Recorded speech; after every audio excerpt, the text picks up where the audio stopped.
Okay, good morning, and welcome back to Mr. Isaac's Game Design and Development class.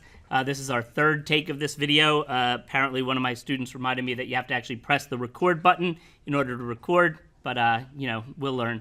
Anyway, this morning we're going to be talking about mini-games in Minecraft, and one of my students' projects is to create a mini-game in Minecraft. We're using Minecraft Education Edition, but you could certainly do it in Windows 10, in Java, on console, or what have you.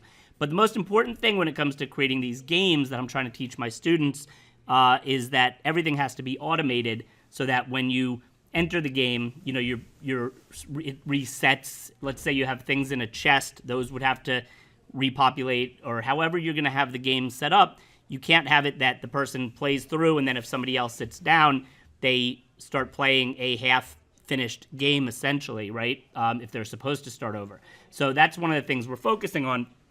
And what I'm going to show you today is a couple of students last semester kind of blew me away in a sense because they made so much sense out of a fairly easy way to do some of this automation. And I think you'll love it after you see it if you're not familiar with the clone command and some other things. So here we go. So this is a speedrunner game, okay?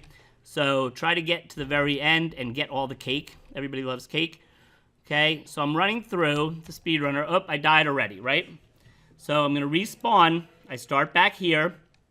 And I want to show you something real quick. If I go here, there's that horrible hole that I fell in. But if I trigger the command block, it reset the whole game. I'll show you how that works in a second. We'll play through one more time here.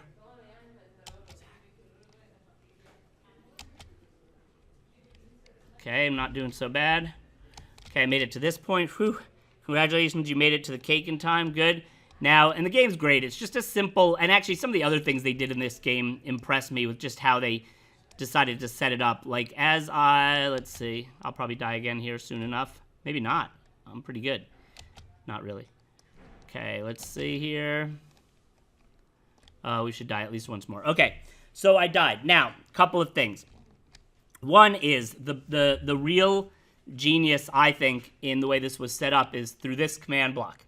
So when I right-click on the command block, I actually have to be in, maybe I can do it. Wait, can I? I guess I have to be in creative.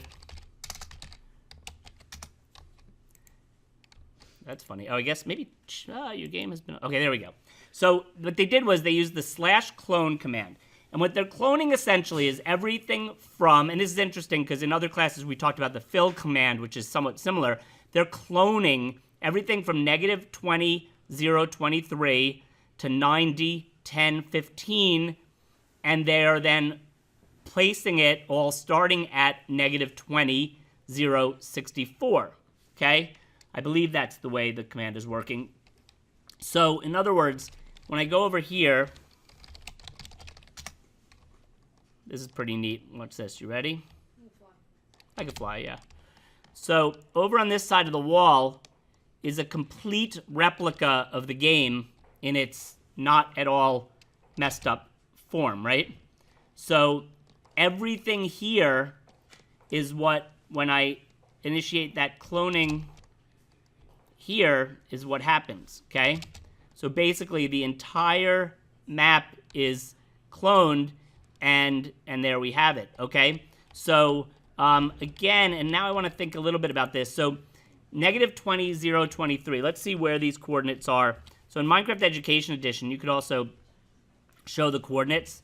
So let's see that again. -20, 0, 23.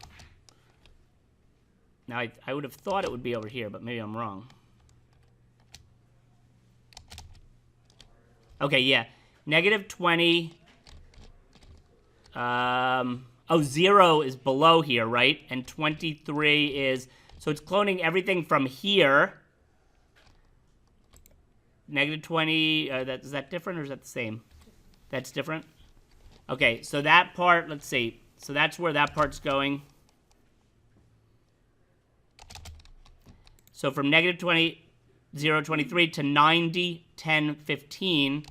So I'm guessing that 90, 10, 15 is going to be way down there. Actually, we could TP there, right? TP 90, 10, 15. Okay. Notice how that's up at the upper left. So in other words, it cloned every block from there to here, right? And again, it started at -4, and you'll see why in a minute, because there's stuff below the ground. And then, let's see where that last bit of code is taking us to start it. Okay, and that is telling me to start at -20, 0, 64. So where's that going to be? -20, 0, 64. So this is, so now the -4, let's see what that's all about. 1, 2, 3, 4, okay. We're going to look underground here a little bit and see what's going on. Oh, no, we're not. We're going to die. But I should oh, I'm not in. Okay, now we'll die. Let's try that again. I really just want you to see what's happening underneath here. That's funny. Is that what I just did? No, it's the wrong side, but...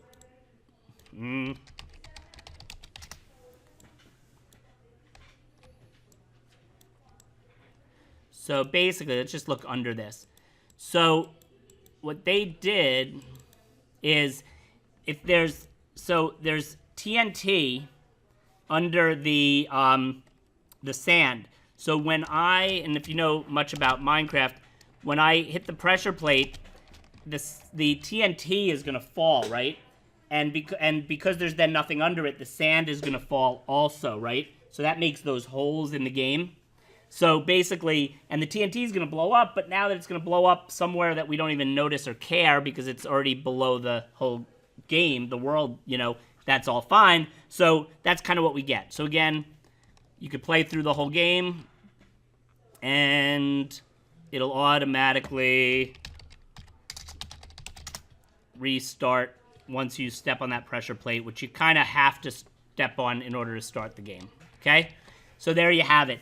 And this game can be downloaded. I'll put in the show notes how to download and play this game in Minecraft Education Edition. The download might work in Windows 10, but I'm not sure. So thanks for watching, and definitely share with us your minigame.